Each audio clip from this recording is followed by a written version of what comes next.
So in my previous two videos, we discussed some major challenges for the American job market going into the decades ahead. Today, for the third video in the series, we're going to put a little twist on it. We're going to talk about two major issues that, if we handle them in the correct way, could become solutions. Let's talk about it.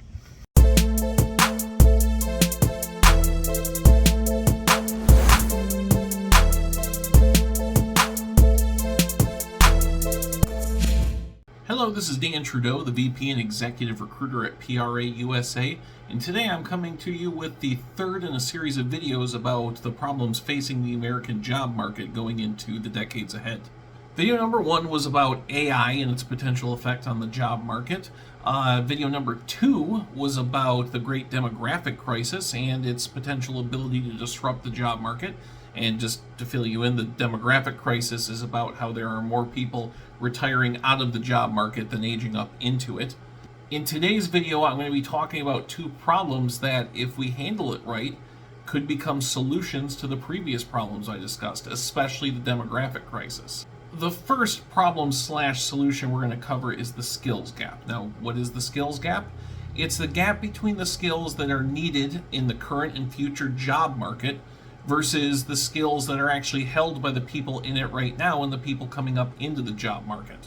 Now, the STEM industries have the biggest gap, but I would also put on top of that, and I'm not sure if statistically they include it or not, but I know the skilled trades has had a very big gap as well. If you talk to anyone who's a carpenter, a plumber, electrician, or anything like that, they'll talk to you about the advancing ages of the people they work with and how there aren't a lot of young people coming into them.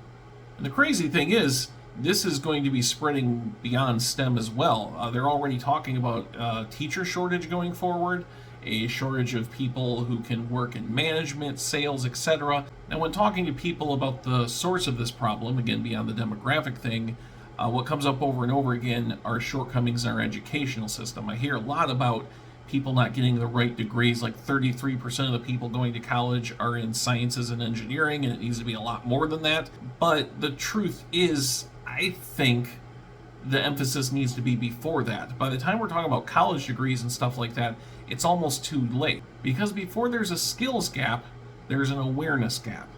And an awareness gap refers to people who don't understand or don't realize that they have the potential to work in one of these critical fields. There are a lot of people out there that could be electricians, engineers, software developers, etc., who don't know that they have that capability. No one's brought that to them and introduced it to them. This happens a lot in underserved or poor school districts, both rural and urban.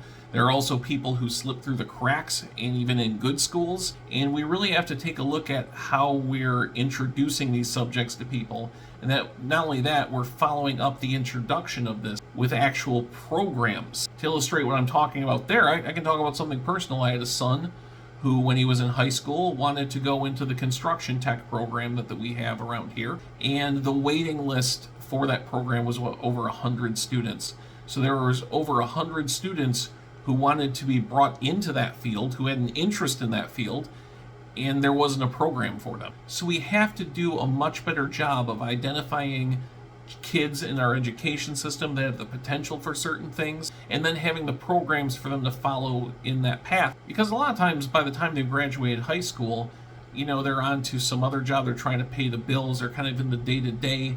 You might have missed the window to introduce these kids. Now, this wouldn't solve the demographic crisis. Frankly, just in terms of numbers, there's a lot of untapped potential, but that crisis, that gap is so big, it wouldn't fill that gap. However, it would make it a bit more manageable, and not only that, would untap potential of a lot more of our people, which is good for our overall economy. It's good for them too.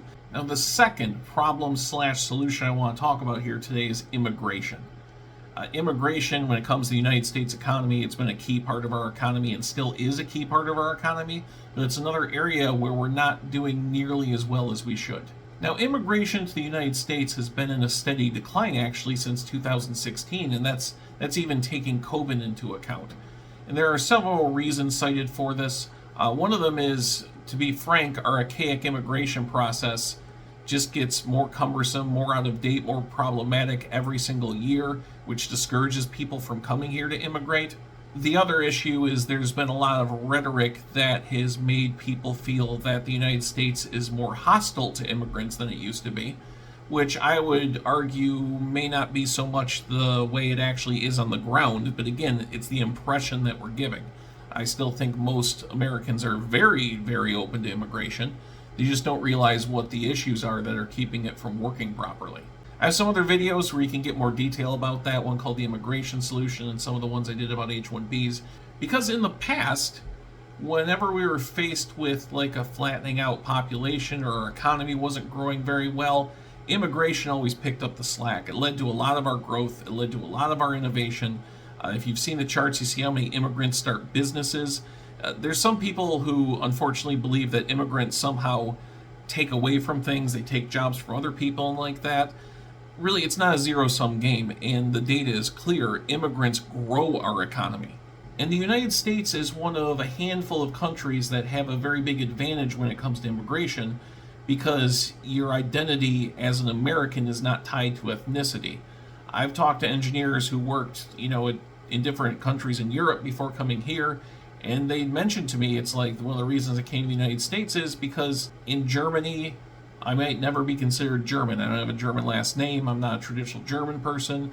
Same thing in other countries. You come to the United States, being an American citizen is what makes you an American. There isn't an American last name or an American ethnicity or anything like that. And that's on top of the opportunity that can be here for an immigrant with the right training or is willing to get the right training or education. So that's why we need to reform our immigration system, because right now it's putting us at a disadvantage when we should be at an advantage. Because most people who would want to immigrate here right now legally cannot do so. Because since 1967, we turned it into more of a family-based thing where either you have to have an immediate family member here as a citizen, you have to be a refugee, or you can come in through different work programs, which is how the H-1B is used. However, that is a really out of step, really dysfunctional system, and we wind up sending a whole lot of people home with skills that we desperately need. So the public needs to be educated about what the real issues are, because only then can we really have reform, can we fix this, and again, turn this into a solution. Now, when I discuss these two problems, very often people look at it as an either-or thing. Like, oh, we should have more immigration, or we should have better training, better education to close the skills gap. Frankly, with the way things are, because again, birth rates in the United States have fallen 50% in the last 50 years, and that trend isn't going to be reversing itself anytime soon, and our workforce is going to be shrinking. We're going to have a hard time, a very hard time, getting critical work done. And that number, that gap is so large that even fixing immigration and closing the skills gap wouldn't be enough to even 100% make up the difference. That said, turning both of these problems into solutions might make this problem a heck of a lot more manageable, and again, open the door of opportunity to ambitious people who really want to do well, and that's good for us as a nation, it's good for our economy, it's good for them personally, it's good all around. Hey, thanks for checking out this video, and make sure to check out the other two videos in the series, along with please like, share, and most of all subscribe to the PRA USA YouTube channel. We're going to be talking about the big issues in the job market, giving career advice. Look, we've got 30 plus years of experience helping people manage their careers. Use that experience to your advantage to get the career and life you deserve.